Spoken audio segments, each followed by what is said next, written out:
자, 하우머니 백영찬 팀장님 오늘 어떤 유용한 정보 준비하셨나요? 네, 다들 궁금해하시는 이제 직장인이라면 누구나 일정 금액을 납부하고 계신데 국민연금에 대해서 오늘은 말씀을 드릴까 하고요. 네. 실제로 국민연금에 대한 정확한 정보를 많은 분들이 모르고 계십니다. 그래서 오늘은 반드시 알아두셔야 될 국민연금에 대한 정확한 정보를 전해드리도록 하겠습니다. 네, 그렇습니다. 직장인이라면 누구나 예외 없이 내고 있는 게 바로 이 국민연금인데 저도 국민연금을 내고 있기는 하지만 정보에 대해서 잘 모르고 있거든요. 태진 씨는 혹시 잘 알고 계세요? 저도 잘 몰라요. 내고만 있고 좀 시키는 대로만 하는 그런 스타일인 것 같은데 일단 저건 알고 있어요. 국민연금 납부액이 다른 거는 소득에 따라 다른 거죠? 네, 맞습니다. 예. 예를 들어서 이제 근로자 중에 200만 원 월 급여를 받는 분이 있다고 한다면 국민연금 납부액이 9%입니다. 한 달에? 예, 그렇죠. 금액으로 따지게 되면 이제 18만 원이 되게 되는데요. 이럴 때는 이제 본인 부담금과 회사 부담금이 나눠지게 됩니다. 각각 50%씩 9만 원 이렇게 나눠지게 되는 거죠. 회사 다니시는 분들 부러운 것 같아요. 저희 같은 경우에는 프리랜서라서 저희가 전액을 다 납부를 하고 있는데 그런데 요즘은요 저희 같은 프리랜서나 전업주부분들도 이렇게 국민연금에 가입을 하고 계시죠? 네, 맞습니다. 우선 그 프리랜서들의 경우에도 매년 5월 종합소득세 신고 금액에 따라서 소득 대비 및 재산 상태에 따라 국민연금액을 산정받아서 납부하게 되시고요. 주부나 대학생처럼 소득이 없는 경우도 임의 가입자가 되셔서 국민연금에 가입하실 수가 있습니다. 임의 가입자로 가입할 경우에는 최소 보험료가 89,100원이시고 10년 납입을 기준으로 했을 때는 낸돈에 따라 차후에 수령 금액이 좀 달라지게 됩니다. 즉 낸돈에 따라서 받는 금액은 보험료에 따라 다르지만 낸돈에 대비해 받는 배율은 따지면 대략 10만 원 선에서 보험료를 납부하시는 것이 좋을 것 같습니다. 그렇군요. 그런데 연금에도 종류가 굉장히 많이 있는데 국민연금을 우선시해야 된다는 이유는 좀 우리가 짚고 넘어가야 될 것 같아요. 국민연금에 대한 이제 그 많은 오해들 중에 하나가 이제 연금 넣어서 나중에 받는 금액이 얼마만큼 되겠냐 이런 점을 많이 문제 제기를 하시거든요. 근데 그건 오해라고 보시면 되실 것 같고요. 국민연금의 중요성에서 가장 중요한 영향력이 뭐냐면 국민연금 수령액 자체가 물가를 감안해서 연금액을 받게 되는 현재 가치로 받게 된다는 거죠. 일반 보험사나 은행에서 가입하시는 개인연금 있지 않습니까? 이런 것들은 물가를 감안해서 연금액이 주어지는 것이 아닌데 국민연금 같은 경우는 시간이 가고 노후가 될수록 물가와 연동되는 그런 국민연금이기 때문에 나중에 노후 시기에 이렇게 연금을 받게 될 때 안정적이고 그때의 가치로 안정적인 노후 자금을 받으실 수 있다는 데 강점이 있다고 볼 수가 있겠죠. 아무래도 노후 때문에 걱정하시는 분들 굉장히 많으시잖아요. 자, 이런 분들이 이 국민연금을 가지고 있는 돈을 다 올인을 하시면 좋지 않을까 이런 생각이 드는데 이거 어떨까요? 네. 국민연금 참 좋은 건데 다 그렇게만 되면 좋겠는데 사실은 이제 1인당 가입 제한이 좀 있습니다. 최고 한도는 이제 389만 원으로 월 35만 100원까지만 납부하실 수 있고요. 1년에 아무리 돈이 많아도요. 네, 그렇죠. 그래서 이 금액을 10년 납부 시에는 33만 240원, 그다음에 15년 납부 시에는 48만 2,020원 이런 식으로 해서 40년 납부 시에는 125만 130원을 받으실 수 있게 됩니다. 그러니까 이 금액이 올해 예상하는 금액이라고 하면 매년 4월 물가 상승률을 반영하기 때문에 실제 받으실 때는 더 높은 금액을 받으실 수가 있는 거고요.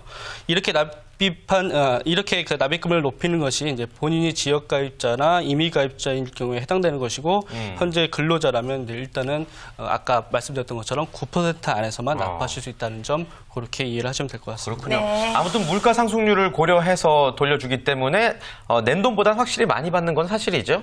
그렇죠. 보통 낸돈에 대략 한 3배수 받는다고 생각하시면 됩니다. 국민연금 납부한 금액보다 나중에 받는 연금이 훨씬 많아지는 이유가 앞서도 말씀드렸지만 국민연금은 현재 소득의 9%를 납부하고 2028년 이후부터는 소득 대체율의 40%를 보장하게 됩니다.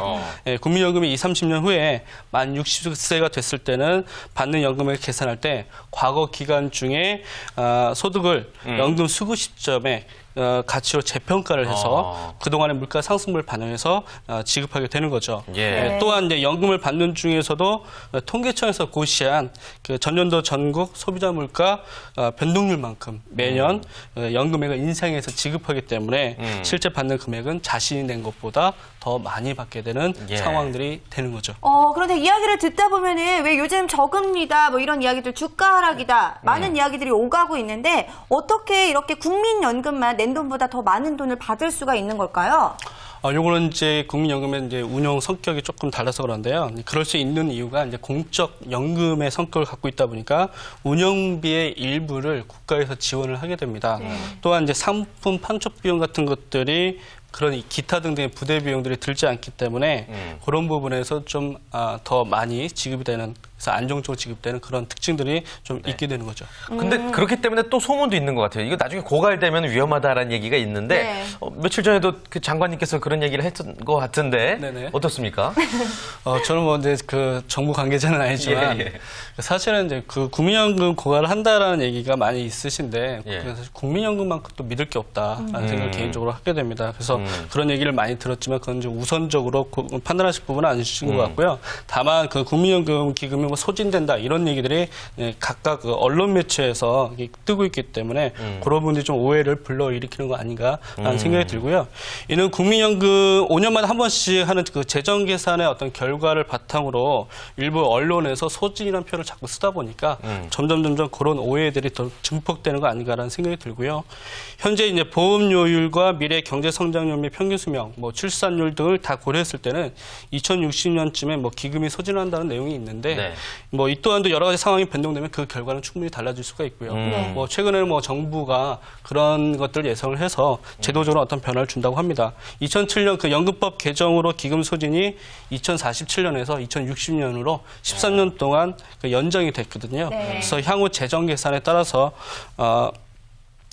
정부에서 기금이 소진을 하지 않도록 그 방안을 이제 마련할 준비를 갖고 있는 것 같고요. 그 연금 지급은 국가의 어떤 생존 문제와 직결된다라고 보시면 되기 때문에 그 연금 제도가 도입된 서구에서도 정부 보조, 그다음에 부가 방식 등을 뭐 세금처럼 이런 형태를 떼어서 전환을 통해 이제 연금을 준비하고 지급하고 있습니다. 네, 정말 믿을 만한 부분이 있는 것 같은데요. 근데 많은 직장인 여러분들이 좀 궁금해하실 것 같은 내용이요. 이 실업자가 된 경우에도 국민연금을 계속해서 납부할 의무가 있는 건지 이것도 좀 알려주셔야 될 것 같아요. 그런 이해들을 좀 많이 갖고 계신데요. 만 60세 전에 퇴사하시게 되면 그 사업장 가입자에서 지역가입자로 전환해서 국민연금 가입을 유지해야 합니다.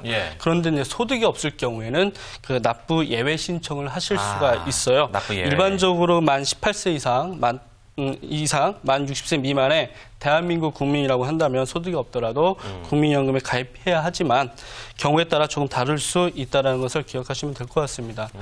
제가 몇 가지 예를 들면 이제 첫째, 본인이 공무원연금 등 다른 공적연금을 받고 있으시거나 아니면 기초생활수급자인 경우에는 국민연금 가입 대상이 아니다라는 거 기억하시면 되실 것 같고요. 두 번째는 이제 배우자가 다른 공적연금에 가입하고 있어서 이미 연금을 받고 있는 경우라고 한다면 또는 배우자가 이제 국민연금 가입자로서 보험료를 납부하고 있거나 노령연금을 받고 있는 분이라면 역시 지역가입 대상에서 제외가 됩니다. 참고로 지역가입자가 되더라도요, 소득이 없이 연금보험료 납부가 곤란한 경우에는 지역가입자 가입 신고 시 납부 예외 신청을 하면 소득 없는 기간 동안 연금보험료가 면책이 됩니다. 하지만 납부 예외 기간이 가입 기간에 포함되지 않기 때문에 연금 산정 시 제외된다는 건 꼭 기억을 하셔야 될 것 같습니다. 네, 근데 사실 보험 같은 경우에는요, 이제 보험을 들다가 갑자기 형편이 어려워졌을 경우에 나중에 돌려받는 그런 제도들이 있잖아요. 자, 그렇기 때문에 국민연금도 나중에 형편이 좀 어려워지면은 돌려받거나 뭐 일정 부분을 또 미리 땡겼을 수 있을까라는 부분이 궁금하기도 한데 어떨까요? 돈 없어요 주세요 하면 주나요? 그 일시금으로 받는 거 말씀하시는 거죠? 그 형편이 어렵다는 사유로 이제 그 일시금을 지급받는 거는 사실은 이제 정부에서 좀 제한을 하고 있고요. 국가에서 이제 운영하는 그 제도적 그 취지가 국민의 그 노령이나 뭐 장애나 이제 사망에 따라서 본인 또는 그 유족에게 연금을 지급한다는 목적이 있기 때문에 그래서 생활이 안정적으로 유지돼야 된다는 목적이 있어서 그런 것들을 좀 제한을 하고 있습니다. 그래서 연금제도를 운영하는 본래 목적이 생존하는 동안 그 일정한 금액의 연금을 지급하기 위한 것이기 때문에 일시금으로 지급하는 사유가